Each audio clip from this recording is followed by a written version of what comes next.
உலகின் முதல் சலன படம். 1888ஆம் ஆண்டு அக்டோபர் 14ஆம் தேதி பிரெஞ்சு கண்டுபிடிப்பாளரான லூயிஸ் லூ பிரின்ஸ் உலகின் முதல் சலன படமான ரவுண்டே கார்டன் சீன் என்ற குறும்படத்தை படமாக்கினார். 19ஆம் நூற்றாண்டின் பிற்பகுதியில் புகைப்படக்கலை வேகமாக வளர்ந்து வந்தது. புகைப்படங்களை விரைவாகவும் தொடர்ச்சியாகவும் எடுத்து அவற்றை இயக்கத்தில் பார்ப்பது எப்படி என்ற ஆய்வு தீவிரமடைந்து வந்தது. அமெரிக்காவில் எட்வர்ட் மைப்ரிட்ஜ் போன்றவர்கள் தொடர்ச்சியாக வைக்கப்பட்ட கேமராக்களை பயன்படுத்தி குதிரையின் ஓட்டம் போன்ற இயக்கங்களை வரிசையான புகைப்படங்களாக பதிவு செய்தனர். ஆனால் இது ஒரு உண்மையான சலன படத்தை போல தோன்றவில்லை.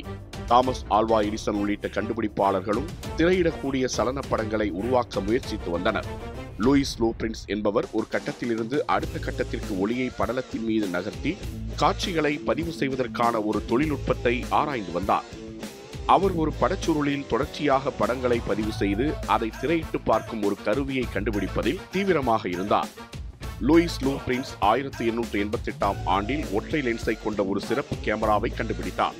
1888 அக்டோபர் 14 அன்று அவர் இங்கிலாந்தில் உள்ள லீட்ஸ் நகரில் ரவுண்டே லாட்ஜ் என்ற தனது மாமனார் வீட்டில் தனது குடும்ப உறுப்பினர்களை வைத்து சிறிய காட்சி ஒன்றை படமாக்கினார்.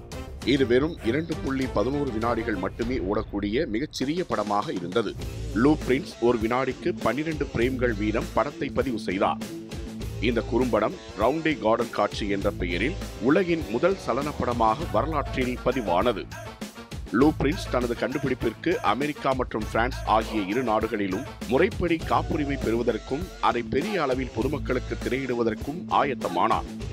ஆனால் அமெரிக்காவுக்கு புறப்படுவதற்கு சற்று முன்பு அவர் பிரான்சில் ரயிலில் பயணம் செய்தபோது மர்மமான முறையில் காணாமல் போனார்.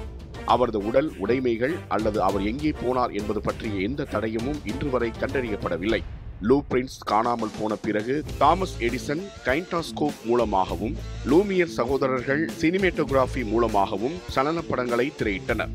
இருப்பினும் லூ பிரின்ஸின் ரவுண்டே கார்டன் காட்சிதான் பிற்காலத்தில் திரைப்படத் துறைக்கு ஒரு வலுவான அடித்தளத்தை அமைத்தது என வரலாறு கூறுகிறது.